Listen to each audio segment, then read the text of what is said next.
Angibingelele themba ukuthi bonke abantu baphile.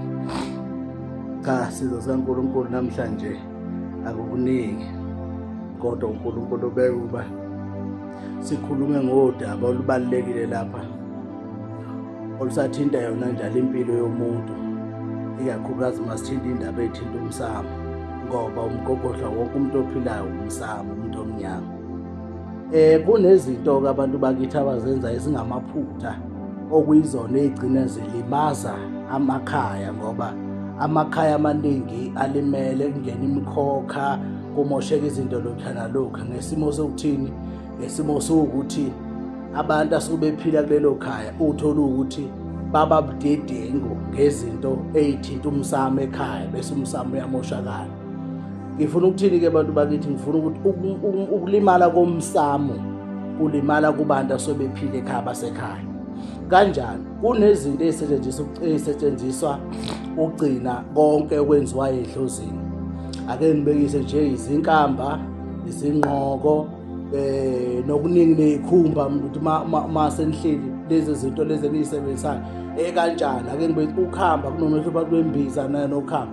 Ukhamba kuyinhlamba zehlukene, kukhona ukhamba lolu oluncane uthiwa umancishana ngolimi lwesiNguni, lolu oluncane impela kuthiwa isicathulo, lolo okusebenzisa nawe kule ndlu yakho yangasenhla yabadala, leyo usuthi uma ulayidile emsamo ukhuluma nabadala ngangokuba ngishathiwa unesinyama esikhona nosusa noma khona ini, kodwa usuyokhuluma khona usebenzisa lolo khamba ukuthi walokufaka khona. Bese uthi leyo nyama osweniyenzile niyenzela abadala lokho kudla kunifaka lolo gqoko lolu oluncane. Lezo zinto-ke lezo bantu bakaNkulunkulu azikhishwa, akubolekiswa ngalezo zinto ngoba ziphethe umgogodla wekhaya. Kanjani? Ibhadi-ke bantu bakaNkulunkulu lakhiwa umuntu womndeni, umuntu wakini wegazi. Kanjani? Umuntu ozobiza iy'dalwa zakini njengoba uyibiza nawe zikuzo. Njengokuthi-ke fika umuntu aboleka athi cela ungiboleke ukhamba, bese umkhipha nawe lolu olukuleya ndlu yakho yangasenhla, lolu sebenzisa nawe uma kukhona okwenza uthinta iy'dalwa zakini, bese uyamnika, bese lithatha-ke ahamba-ke lolo khamba lolo. Kanti uthola ukuthi ngoba inkinga ikhona, singabantu sahlukahlukene, umuntu nomuntu unesidalwa sakhe, uNkulunkulu udala nje afuna simbheke. Bese lithi ebona ukuthi isidalwa sakho uyabo siyakukhanyisela ngoba niyezwana, lokhu isidalwa esikufuna uyasenzela khona, bese ehlubuka umona. Uma usumnika lolu khamba-ke athathe lolu khamba-ke thothi khona nakakwenzile ekhaya kwakhe, enze lokhu akwenzayo lolu khamba lwakho-ke lona-ke bese lwenzani? Bese ethatha ithambo lengulube elimanzi nje lisasemanzi elinegazi, alithathe aye emathuneni ala ekhaya, ngoze uyabazi abantu bala ekhaya njengoba ubazi nawe, uyabazi nabantu bokuphila nabo ukuthi bebe kanjani. Aye kulaba abazi kahle laba benenhliziyo ezilikhuni, mhlawumbe abantu bebethakatha benjani, aye kuboka abeke phezulu yothamba ukuthi iy'ntuthwane zidla lo muntu ziphume phansi ethuneni zihlelele ithambo, afike athathe le y'ntuthwane aphinde alibeke komunye futhi. Kulaba abazi ukuthi vele laba abantu bebengenakho ukuthula, nabo abantu bebecofa, bese ayisebenzisa omunye umuntu, angithandi ukisho lento, bese esebenzisa lonto ukuthini-ke manje ma seyithathile le y'ntuthwane ey'gaya ey'hlanganisa nezinye izinto, uyabona, ukuze manje enze kunemithi abayisebenzisa kuthiwa imvusa, ukuze akwazi ukuvusa-ke manje lamathambo akini.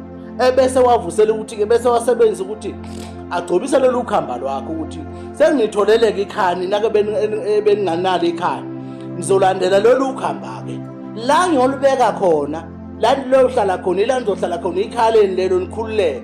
Ukhumbule ukuthi iy'dalwa ehlukene kabili, kunabantu abafa bengena emndenini nabantu abangangeni emndenini ngenxa yokwenza kwabo. Yena ulandela abanesiqinisekiso ukuthi abangenanga emndenini ngoba vele ukwenza kwabo bekungekuhle phambi kwamehlo ey'dalwa kunaphambi kwamehlo abantu. Lokhu kusho ukuthi abantu ababengenako ukuthula ukuthi bebehlukumeza abantu, uyabona, bethakatha benenhliziyo ezimbi. Usuyolithatha-ke wena lokhu amseqedile useliletha kuwe-ke manje. Wena-ke sithi kunesikhathi abusuthi manje ukhona ukwenzela iy'dalwa. Bese uma once wathi uthela utshwala-ke manje usukuthela lolu khamba, zivuka zime ngenyawo-ke lezi ipoko-ke manje seyigcwala lonke-ke leli gcekeke. Bese kuqala lapho-ke manje impumelelo ekhaya bese iyadleka. Yingakho-ke abanye abantu esethi umuntu iy'nto zami zayikhanya ngazi konakalapho, nini neniy'bulalayo.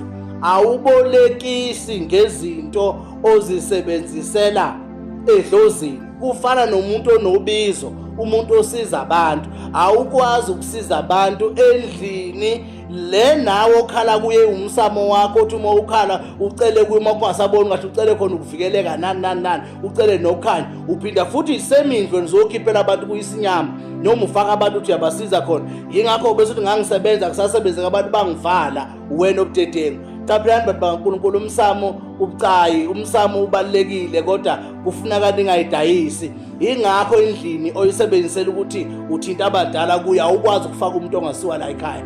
Nomuntu wala ekhaya awufaki noma ubuphi, ngoba into ethinta umsamo ithinta umuntu oyedwa okulelo khaya okwazi ukushisa impepho oxhumana nabadala.